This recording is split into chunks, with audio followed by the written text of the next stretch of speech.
How did you decide whether or not you wanted to have kids? I grew up thinking I would become a mom because I didn't know that I could choose not to be. Especially factoring in everything that's happening in the background, including climate change. Is this the kind of world that I want to bring my child into? I literally had people upset at the fact that I don't want to have children. All right, so what's left? Women think that doing housework and knowing how to cook is disgraceful. Women say it's offensive for a man to want someone he is physically attracted to, even though women will not date men they aren't physically attracted to. Women have stopped acting feminine and started acting like men. Oh, and one last thing. Now that we've used feminism to remove all the things about women that men like, let's use feminism to convince women to not have kids, which currently is the only reason for men to get married. Because make no mistake, that's exactly what this documentary is about. Convincing women to not have kids. Oh wait, they put one guy in there who doesn't want kids. There he is. Okay, go away now. You were just there for plausible deniability. Back to telling women to not have kids. There is a huge cultural myth that kids are going to bring nothing but joy to your life. And I think that leads a lot of parents going in with maybe the wrong expectation. See how bad it is to have kids? People have lied to you your whole life. We even got this expert on to say that having kids sucks. Since about the 1960s, we've had pretty clear evidence that being a parent doesn't make you happier than not having children. This is Dr. Jennifer Glass. She did this study here. I actually read it, and it contains some very interesting information. Let's get into it, but first, if you like the content you see on this channel, then consider making a donation. Viewer support helps keep me independent, and it helps fund the channel. Links to my PayPal, Patreon, and Subscribestar pages can all be found in the description. And also, don't forget to support me on Alt Tech. Links to my Odysee channel and my Minds page can be found in the description as well. Alright, these clips come from one of the latest pieces from Vox's Glad You Asked, called Do I Want Kids? It follows our host Cleo as she questions whether or not she wants to have kids, while Vox feeds everyone a bunch of negative propaganda about why having kids is awful. Literally. They almost exclusively use negative examples, and don't really take any arguments from the other side, even though they make it look like they are being fair by including a word or two from people who say that having kids was a good experience. But if we asked parents, have your children made you happy? They would all say yes. I would say yes. Everybody I know would say yes. But what their children have brought into their lives in many ways is anxiety, stress, and financial trouble that they would not have experienced. See, I thought I was happy, but let me tell you how misguided I was after doing my research. Now, for those of you who have decided that you don't want to have kids, this is not about you. This is about Vox taking women who do want to have kids and making them not want to have kids. From a man's perspective, this is again literally the only reason to get married anymore, and feminism is trying to destroy that. Let's take a look at the research that Vox brings up. This data comes from a survey done across multiple countries about happiness, comparing people who are parents and people who aren't parents. Here's what they found. Out of the 20 countries that we studied, the United States had the largest gap where parents report that they're significantly less happy than non-parents. How do you ask survey questions that get at this? We're not asking people, are you happy you had kids? We're asking people, are you happy? And just asking them to rate their own level of happiness. It's not just the United States. We see the happiness gap in all of these countries too. As I said, I went out and purchased the study and read through it. Here's something I found that was interesting right from the introduction.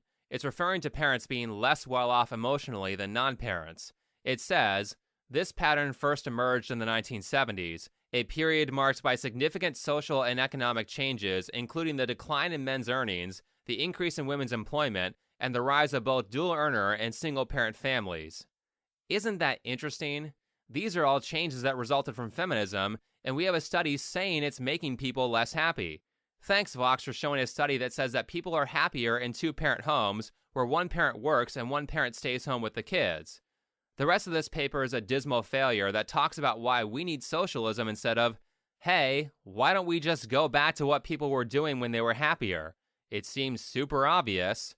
I mean, look how sexist this study is.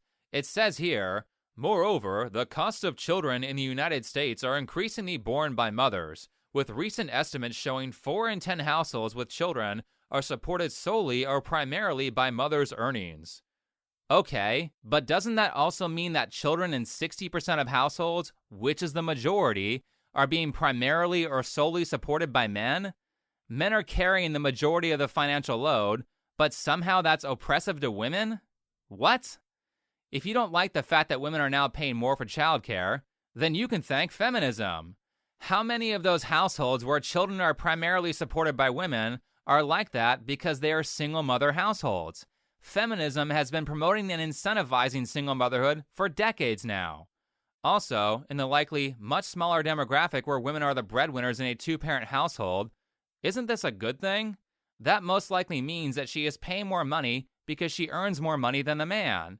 These people are literally complaining about the end result of what they fought for decades. You don't just get to reap all the benefits with none of the costs. Another major problem with this study is that, at least for the data they showed on Vox, they don't separate out the different types of parents. So if you are a single mother, you are in the same group as the two-parent household. Well, of course single mothers are going to report less happiness than non-parents. Does your happiness gap disappear if you exclude single mothers from the group? They already suggested that the destruction of the traditional family is making parents less happy, so I think if this study were more honest, we'd be seeing different results. I gotta say, I look at this data and I think to myself, yikes. And then I think I probably still want kids. Like, it's such a weird... Why? Yeah, why would you still want to have kids? Haven't we told you it's terrible enough? At this point, Vox actually does something good. The next scene talks about the fertility window. Vox takes the time to point out that women don't have forever to have kids, which is quite impressive considering how much feminists typically lie about the fertility window. What do you feel like are the biggest misconceptions that you hear about the relationship between fertility and age? That you have all the time in the world. With time, fertility does go down. Your mid to late 20s is actually when you're most fertile. It's about 15 to 25%. That can decrease to the mid 30s to about 10 to 15%. And unfortunately, over about age 42 to 44, it can be less than 2%. Did you hear that? If you have kids in your mid-30s as opposed to mid-20s, your fertility almost gets cut in half. And if you wait until your 40s, then good luck. That's not the only thing you have to worry about when you party all through your 20s and hope to have kids after 35. You also open the door to genetic abnormalities. In this next clip, they visually represent the chances of abnormalities with different colored eggs. You can ignore that because they just end up saying the percentages anyway. This scene is kind of long, so I have to cut it.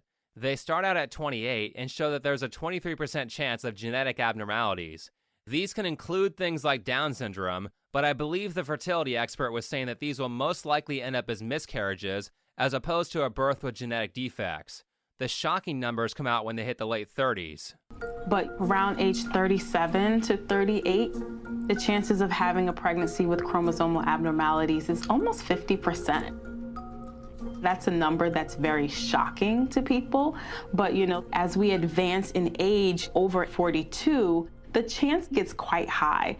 It's now over 80%. You don't have forever, ladies. After this, the fertility doctor says some unnecessary racist crap about fertility clinics. There is a disparity in racial access to fertility clinics and people of color are being oppressed. Well, duh, there's a disparity. Fertility treatment is expensive. If you look at household income charts, certain races make more money than others. Oddly enough, these income levels coincide almost perfectly with the rates of single motherhood in those communities. Asians have the lowest single motherhood rate and have the highest median household income. So, if you have access to more money, then you're going to have access to more resources. Why Vox decided to bring race into this, I have no idea, because this is about money and broken families, not race. What can we do to reduce those disparities? I think the first thing we have to do is acknowledge it. We all have implicit biases that govern how we conduct ourselves and how we react to different people in different situations. The patients that are visiting fertility clinics tend to be white, female, college educated, and wealthy because that's who can afford the treatment. Yes, the way we solve this problem is to call everyone racist. Racism in America would by and large be dead today if it were not for certain people and institutions keeping it on life support. Very sadly, one of those institutions is the American education system. Putting critical race theory into our classrooms is not combating racism, it's fanning the flames of what little embers are left. You see, they pick this game they can just play forever.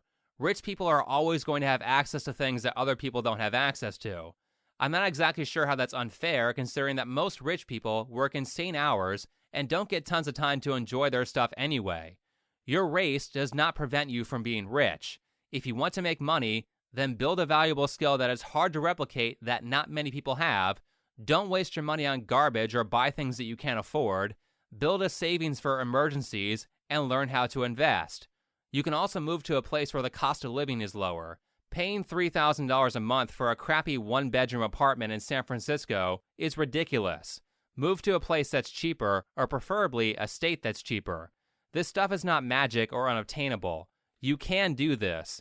These people who are telling you that you can't make a living because of your skin color are not your friends. They're trying to demoralize you.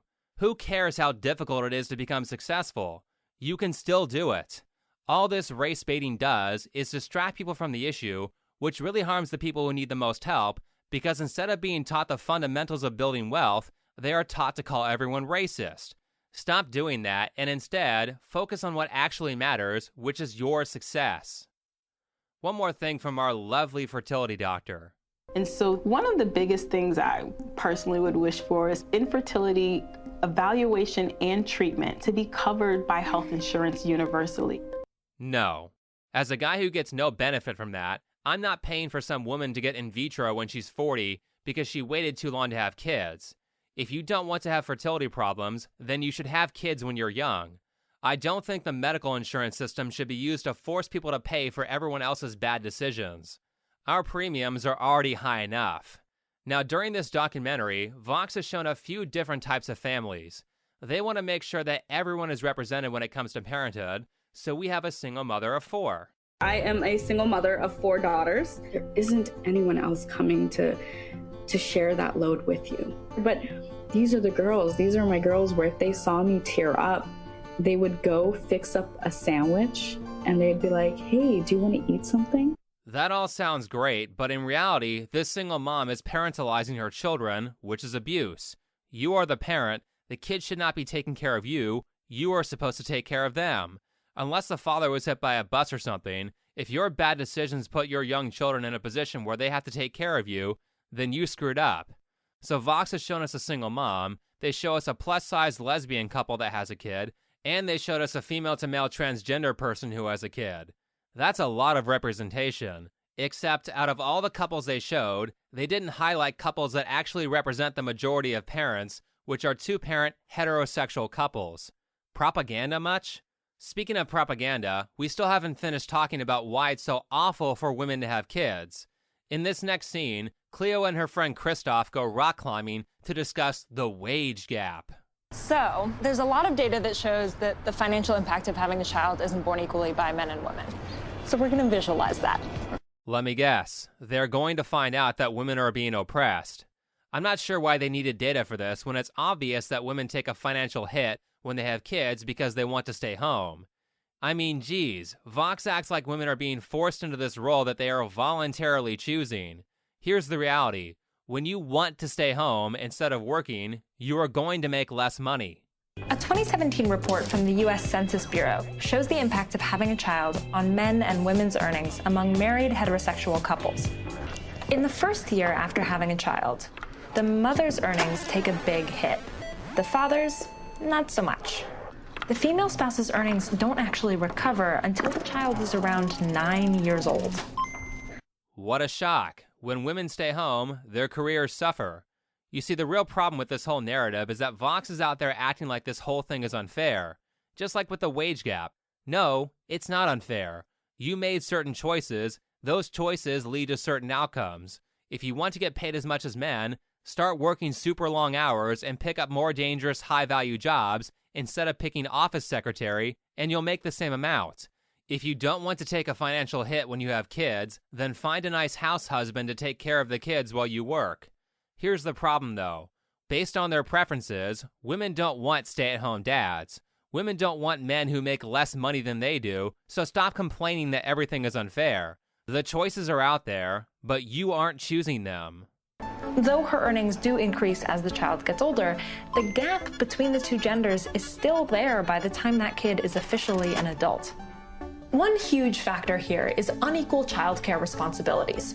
According to the American Time Use Survey, on an average day, women spent more than double the amount of time providing physical care to children than men. This is another BS thing. For one, when they talk about the disparity in childcare, are they including the households with stay-at-home moms where her job is specifically to take care of the kids? Because if they are trying to say that arrangement is giving her an unfair amount of housework, then that would be very dishonest. Second, we have things like this. Why do I have to do more housework and childcare? I work a job too.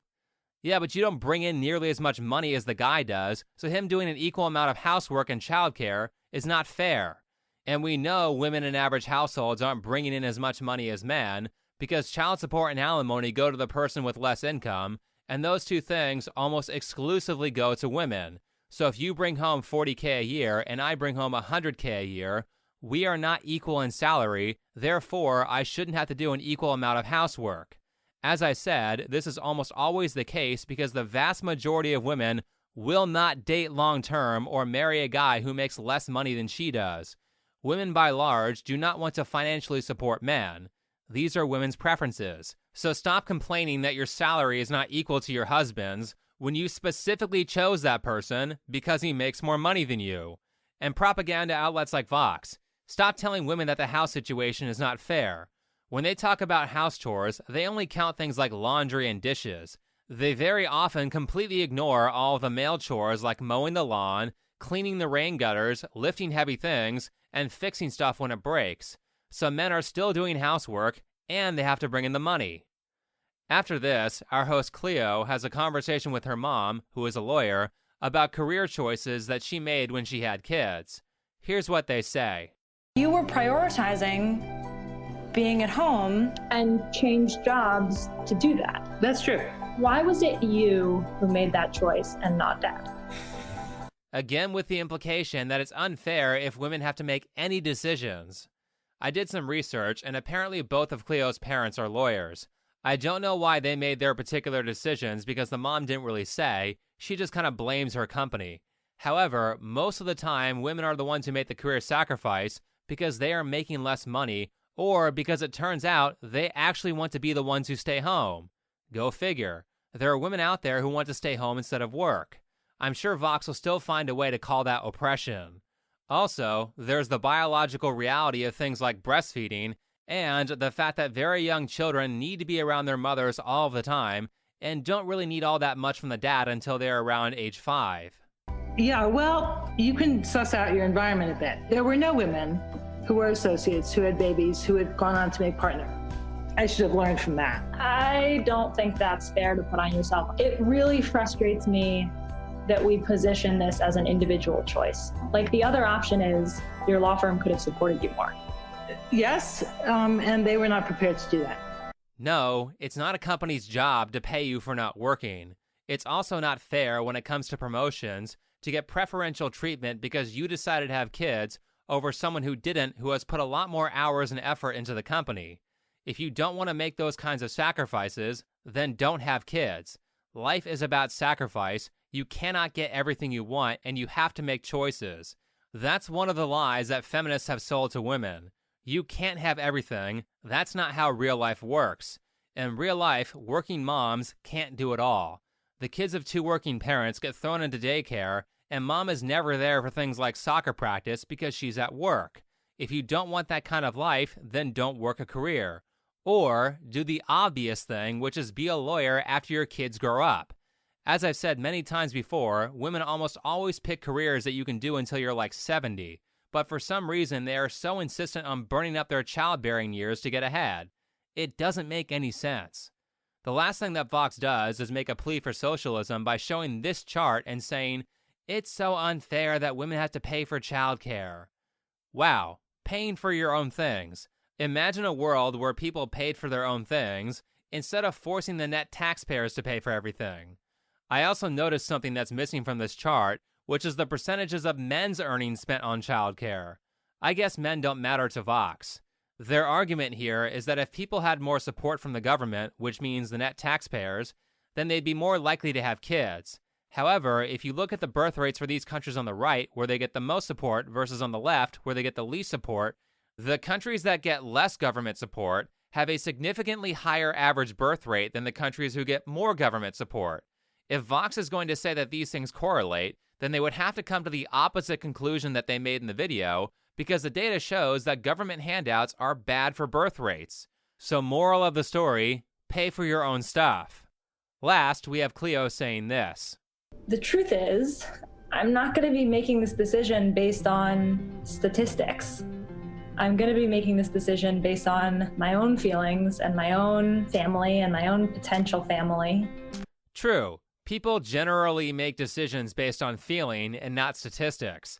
That's a very important thing to know if you're going to try to convince people. You can't just cite numbers. While you should cite numbers, you also need to cater to emotion to actually convince people. Which is also why, in terms of the overall mood, Vox has presented a completely negative view of kids to women. It started out with, we have data that shows that kids make you miserable. Then it went on to, there is not enough fertility support for women of color. Then it was, women who have kids can't go as far in their careers. And last, they said, the net taxpayers aren't giving you enough of their money so that you can have an easy time raising kids. Every major point that Vox made was skewed towards convincing women to not have kids.